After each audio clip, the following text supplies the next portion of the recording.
A few weeks ago, we were introduced to the Mini Cooper, and in particular, a Mark 1 Mini Cooper 1275S.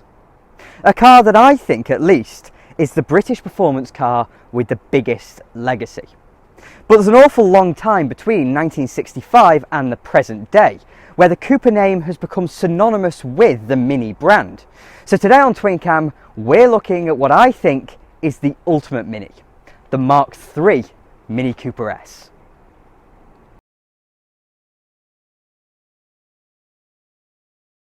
We've already established that the Cooper and Cooper S Minis were introduced as homologation special racers to satisfy the circuits and rutted forest stages dominating various forms of motorsport throughout the 1960s.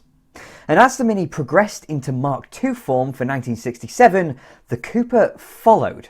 But a much more substantial twist was on the cards for '69. However, the Cooper's fate was mired in politics, and to get our bearings, we need to rush back to 1966. In the year England won the World Cup and Harold Wilson's Labour Party won a decent majority, BMC's future was looking precarious. To bolster its presence in the luxury car market, they bought Jaguar and became British Motor Holdings, or BMH. But 2 years on, things still weren't looking rosy. So with the support of the government, BMH merged with the Leyland Motor Company, manufacturer of buses and trucks, as well as owners of Triumph and Rover, forming the infamous British Leyland. Owing to both companies' desperation, BL was not a particularly positive environment. From the outside, things actually looked fantastic. They were the third largest car manufacturer in the world by volume, the 1100 had remained the best-selling car in Britain for years, and the Mini was on top of the world. In fact, 1971 would be the Mini's best ever year, despite being 12 years old. But regardless, profits were becoming slimmer by the day, and everybody knew that as the world changed, BL would have to cut out the inefficiency and massively reduce costs.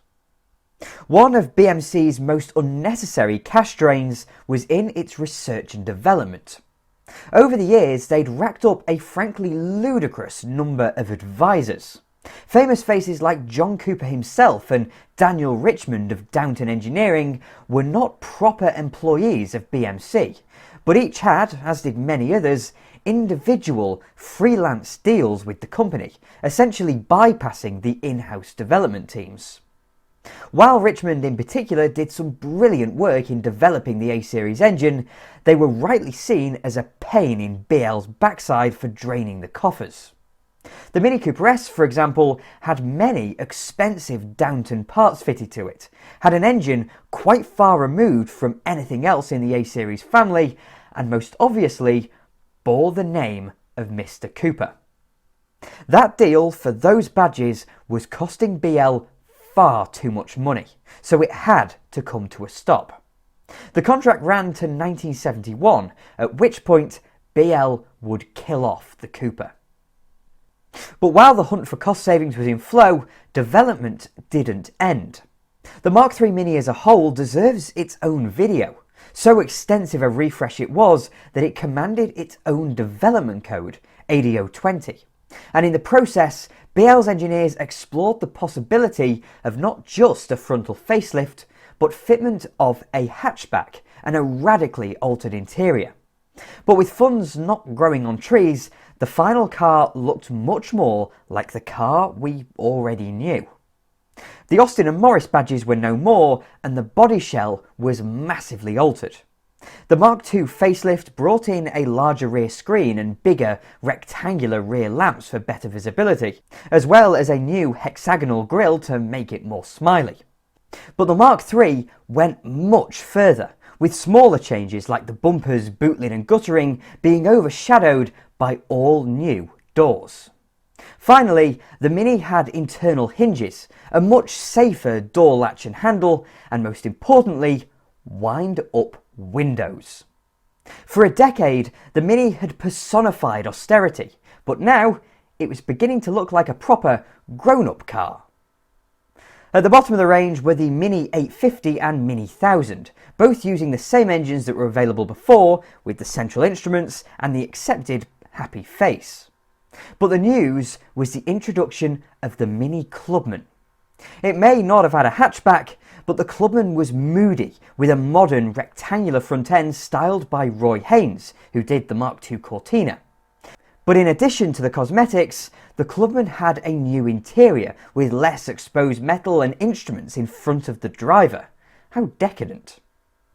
The pinnacle of the new range was the Mini 1275 GT, which was a Mini Clubman, but with row-style wheels, stripes down the sills, a tachometer and a 1275cc engine, much like the Cooper S, but not as its replacement. The GT used cheaper and more reliable parts to make a Mini that would outperform the standard Cooper, but not overshadow the new Austin 1300 GT. But the Cooper barely got any attention at all. The 1275 GT replaced the standard 998 Mini Cooper, leaving just the 1275cc Cooper S carrying the racer's name. But unlike the 1275 GT, the Cooper S didn't get anything to differentiate it. It didn't get the Clubman front end, it didn't get any cool 70s decals. It was just a Mini. If we sidestep the rose petal alloys that have been fitted to this car, only a pedant could distinguish an S from a run-of-the-mill Mini 1000. Naturally, there are the badges, but that's cheating.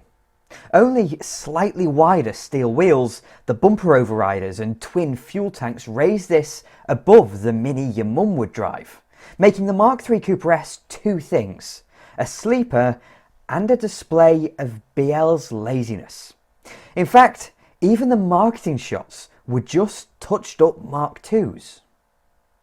So the Mark III Cooper S only exists because of that agreement with John Cooper. BL didn't really want to build it, so the question is, who bought this car back in 1970? Well, BL would rather you didn't. They'd have wanted you to buy a GT instead to help their profit margins. It's perfectly plausible that some bought these as little sports cars, but with minimal advertising and no go faster stripes, it wouldn't surprise me if some people thought they'd stopped making it. Obviously, the S was now bought almost purely to race. The Mini may have been a little bit over the hill when it came to track use, but that doesn't mean that it wasn't still competitive at least. These were the perfect cars for an amateur racer because they were light, affordable and endlessly tunable. With those 2 points, it's not surprising that BL barely put in any effort. I mean, what's the point in making a Cooper S look flashy if you're only going to A, stop making it very soon, B, it costs quite a lot to make so they don't make as much profit on it, and third of all, if the people who do buy them are just going to cut them up to make race cars anyway. So rather expectedly, BL didn't put much effort into the engines either. Under here is exactly the same 1275 CCA series that you'd have found in a Mark I. But just like the Mark I we looked at, this isn't standard either. Because instead of 1275cc, it's 1380, and it is built.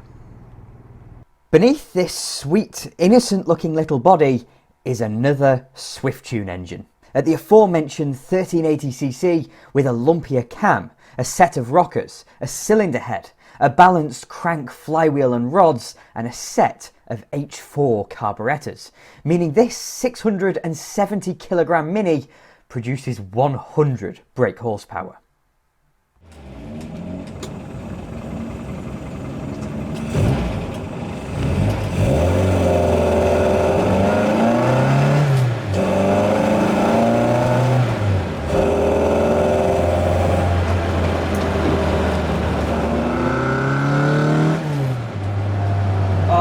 Minis. Oh, they're just the best. Cannot beat a Mini.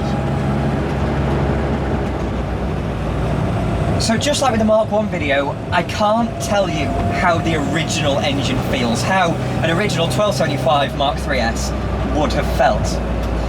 But this one's 1380, and the engine in that one, it's just in front of me actually, so you can't see it, but the engine in the white one is built as well, but this one is really built. And it just sings its little heart out. So let's see what this little tiny car can do. First gear.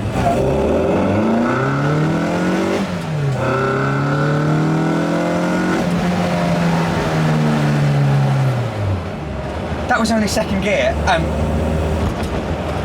Oh my god, this little thing is quick.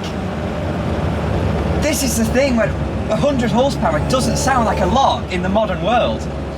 But 100 horsepower was an incredible amount of power in 1970. For a standard road car, that is. And in a car that weighs 670-ish kilos.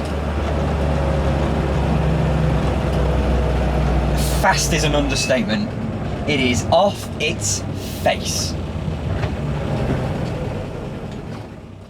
I mean, did you expect anything less? I'd sound like a broken record if I waxed on about this one like I did the Mark 1, so if you'd like something a bit more in-depth, then hop over to that video. The A-Series is one of the all-time great four-cylinder engines, and the character it has makes me, as someone who does love a modified car, see any Mini that's had its A-Series replaced feel as though it's had its soul ripped out. You don't need anything more. A Mini with a bored out A-Series, a lumpy cam and two of your finest carburetors. Please and thank you. If you didn't already know, the motor car peaked in 1970 with this car. Best car ever in the world.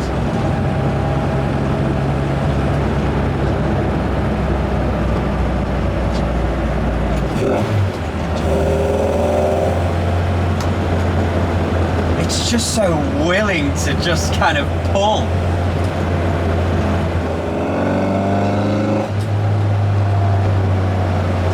There's so much to love about a Mini.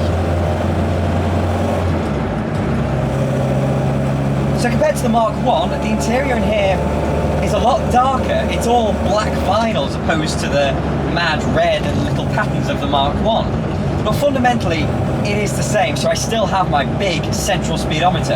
I still have my little oil pressure gauge and my temperature gauge. I've still got my little row of switches with the ignition in the center, and I still have this comically oversized two-spoke steering wheel.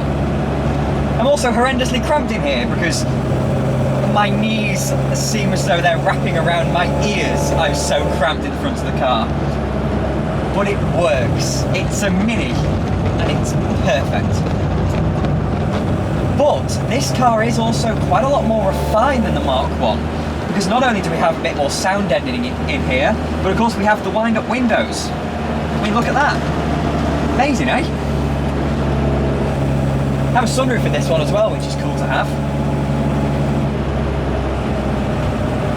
But I think, although I like bright interiors, the interior of this car is a bit more elegant than the Mark 3's, because although it is just black vinyl everywhere, the Mini's interior is so simple as it is that it doesn't come off as boring, it comes off as restrained. I know that's a bit strange to say, and it sounds a little bit contradictory from what I believe, but it just kind of works in a strange way in this car. But unlike the Mark 1, this car retains its original suspension. I already explained the principles and workings of hydrolastic in the other video, and I covered it in more detail in my land crab video, where I found it totally joyous in making that car the most comfortable car I've ever been in. But in the Mini, it has much more of a mixed reputation.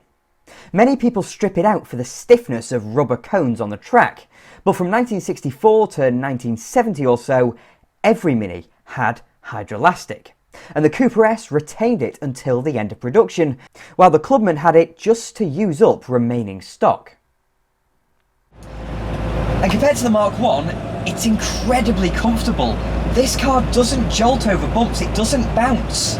Like, you know, everybody says that Minis are very bouncy. Not this one, because it's on hydrolastic. it's not, I was going to say incredibly, it's not incredibly smooth because it's still a Mini. You can still feel absolutely everything that's going on beneath you.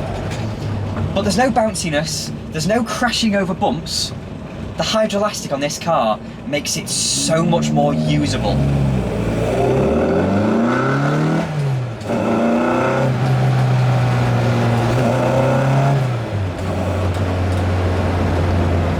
Can't beat it. But with that extra ride comfort, there are a few downsides. Well, I say downsides, they're not awful. So when you accelerate and brake, there is a little bit of tail wagging going on. It does lift its nose up a little bit.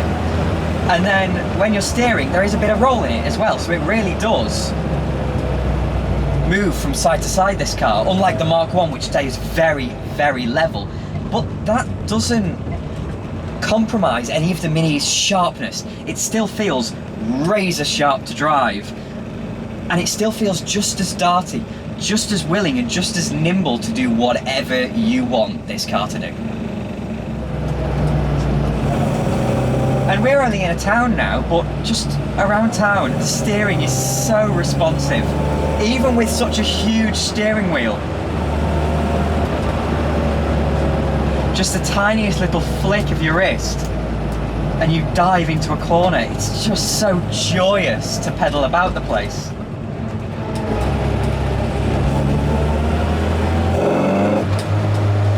You used to have a little tiny rush from the throttle pedal. And of course, as I said, the pedal's very little travel. So when you press the throttle pedal, you are on the throttle. And when you do, it just, because of the twin carbs right behind the bulkhead. Oh, it's so quick. It's so fast.